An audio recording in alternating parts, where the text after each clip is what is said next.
Welcome friends, निर्माण GS academy YouTube channel में आपका स्वागत है। और आज जैसा कि पिछले वीडियो में हमने जहांगीर के बारे में देखा था, और मैं क्षमा चाहूँगा कि लगातार हमारे वीडियो नहीं आ पाए। उसमें आपने इकोनॉमिक्स क्लास 12th और अकाउंट्स के लेक्चर देखे होंगे जो कि शुक्ला जी ने अपलोड किए। तो आइए स्टार्ट करते हैं हम मध्यकालीन भारत में आगे की सीरीज से।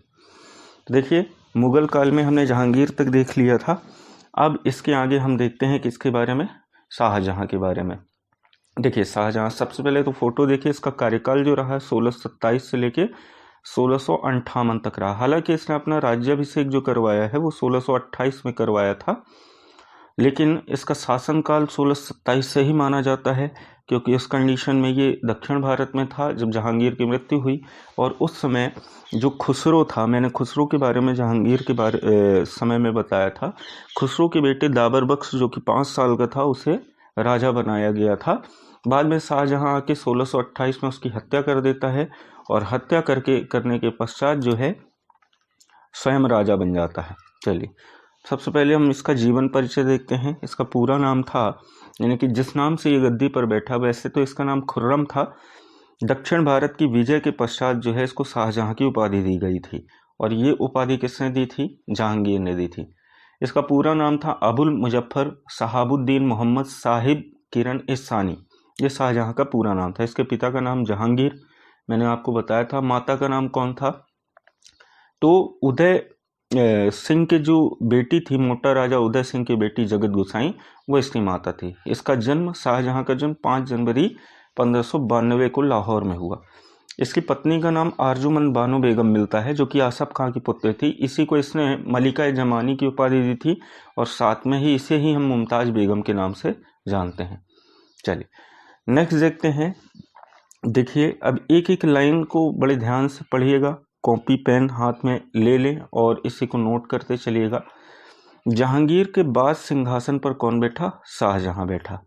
जोधपुर के शासक मोटा राजा उदय सिंह की पुत्री जगत गोसाई के गर्भ से 5 जनवरी 1592 ईस्वी को खुर्रम अर्थात शाहजहां का जन्म लाहौर में हुआ था।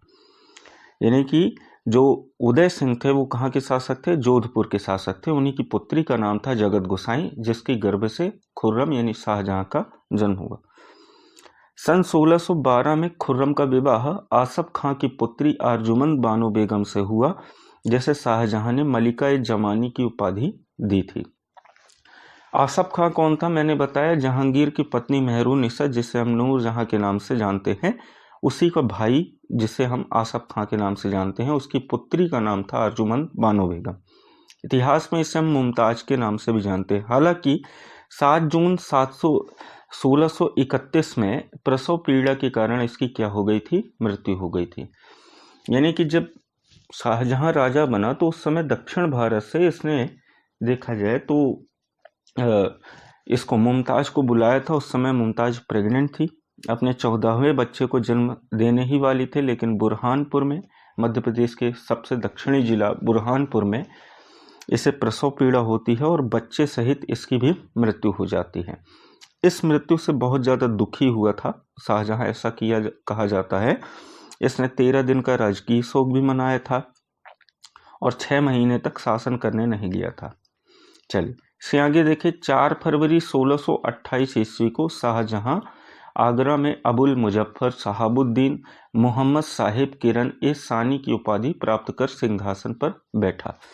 यानी कि आप देख सकते हैं कि 1627 में मृत्यु हुई जहांगीर की, और ये पूर्णतः अपना राज्याभिषेक जो करवाता है, राज्याभिषेक की उपाधि धारण करके इसने जो है सिंहासन को प्राप्त किया, तो 4 फरवरी 1628 को।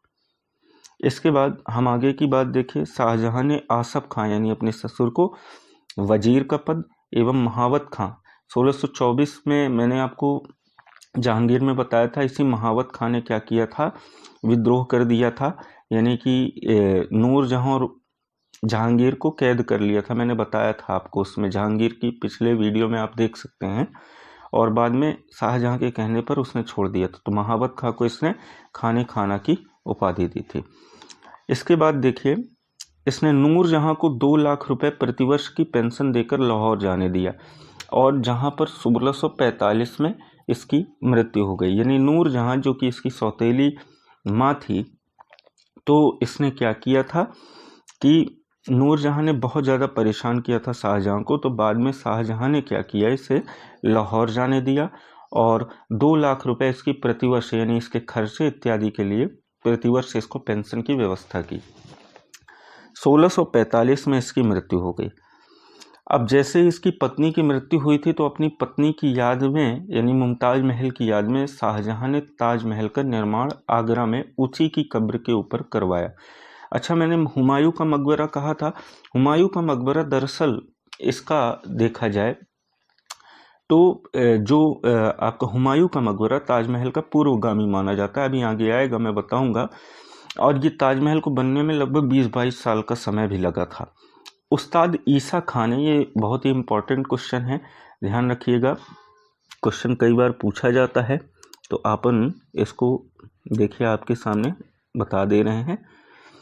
ये जो है ये लाइन, ये उस्ताद ईसा खान ने ताजमहल की रूपरेखा तैयार की थी। ध्यान रखिएगा, ताजमहल का निर्माण करवाने वाला मुख्य स्थापत्य कलाकार उस्ताद अहमद लाहौरी था। ये बात ध्यान रखिएगा, कई बार एग्जाम में पूछा गया है, तो ये लाइन सबसे ज़्यादा महत्वपूर्ण है आपके लिए। इसके बाद देखिए मयूर सिंहासन। मयूर सिंहासन का निर्माण शाहजहां ने करवाया था। इसका मुख्य कलाकार बेबादल खां था। बेबादल खां, मयूर सिंहासन। बाद में इसमें तख्त था, इसी को कहते हैं। इसमें बहुत सारे हीरा वगैरह का जड़ाऊ कार्य इसने करवाया था। कहा जाता है, ये देखिए लिखा है, बादशाह के सिंहासन के पीछे पितरा दुरा नामक जड़ाऊ कार्य की एक श्रृंखला बनाई गई थी, जिसे पौराणिक यूनानी देवता ऑर्फियस को वीणा बजाते चित्रित किया गया है।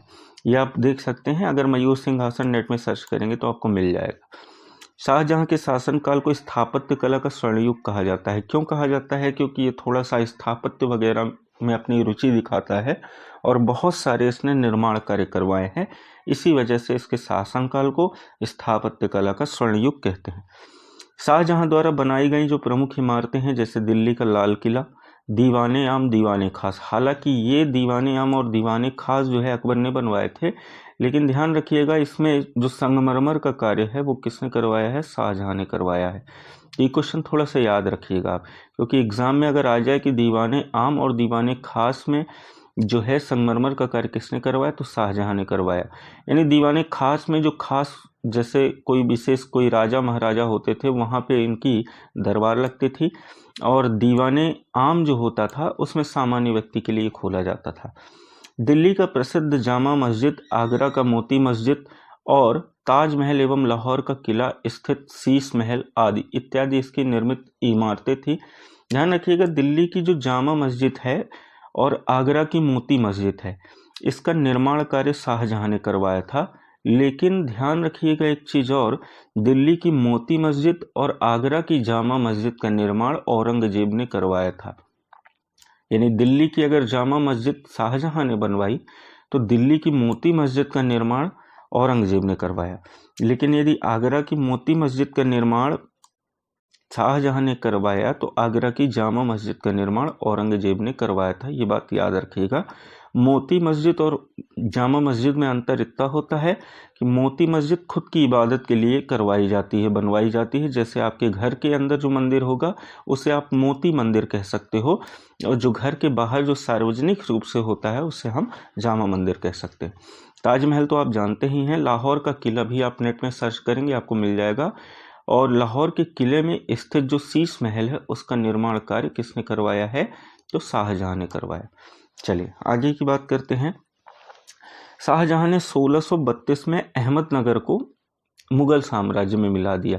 अहमदनगर कहाँ था? दक्षिण भारत में, वर्तमान में महाराष्ट्र का जो एरिया है वो अहमदनगर के नाम से जाना जाता है। महाराष्ट्र का एरिया और कुछ आंध्र प्रदेश का एरिया, ये सब मिला के अहमदनगर बनते थे। तो इसने 1632 में क्या किया था?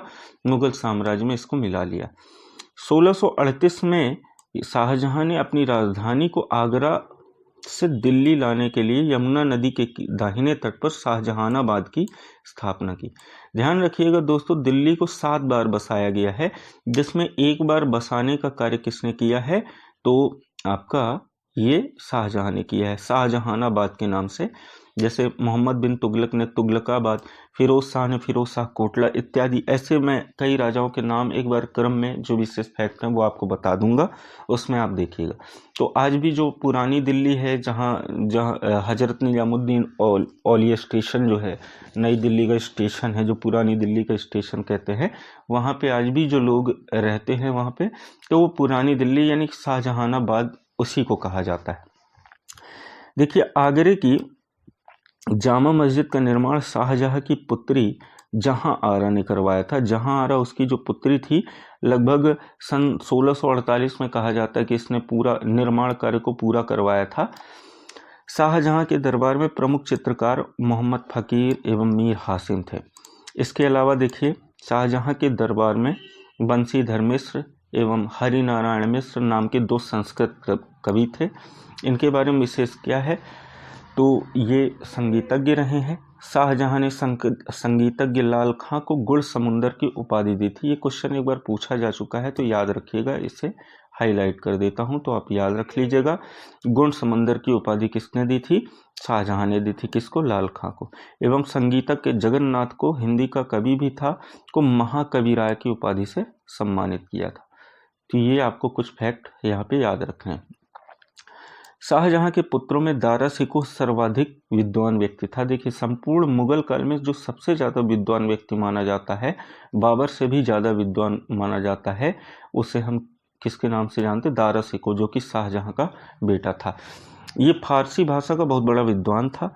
इसने आपका भगवत गीता, योग वशिष्ठ, उपनिषद, रामायण का अनुवाद फारसी में करवाया, और इसने सर्र अकबर यानी कि महान रहस्य के नाम से उपनिषदों का अनुवाद करवाया था। क्योंकि इसका युद्ध हुआ था किसके साथ में? औरंगजेब के साथ में, उत्तराधिकार का युद्ध। उस समय भाग के मध्य प्रदेश के पन्ना जिले में आ गया था, और उसी समय इसने योग वशिष्ठ और एवं अन्य 50 उपनिषदों का अनुवाद जो है फारसी में किया था। दारा शिकोह के जो गुरु थे उनका नाम क्या था? तो दारा शिकोह कादरी सिलसिले के मुल्ला साहब बदख्शी का शिष्य था। तो उनके गुरु का नाम मुल्ला साहब बदख्शी था। शाहजहां ने दिल्ली में एक कॉलेज का निर्माण करवाया, दाढ़ल बका नामक कॉलेज की मरम्मत कराई। तो ये दिल्ली कॉलेज, दिल्ली यूनिवर्सिटी जो कही जाती है, दिल्ली कॉलेज अगर हम जाने, तो शाहजहां के द्वारा जो है उसका पुनर्निर्माण करवाया गया था, उसको बढ़िया तरीके से बनाया गया था। सितंबर 1600 अगर हम बात करें, एक मिनट,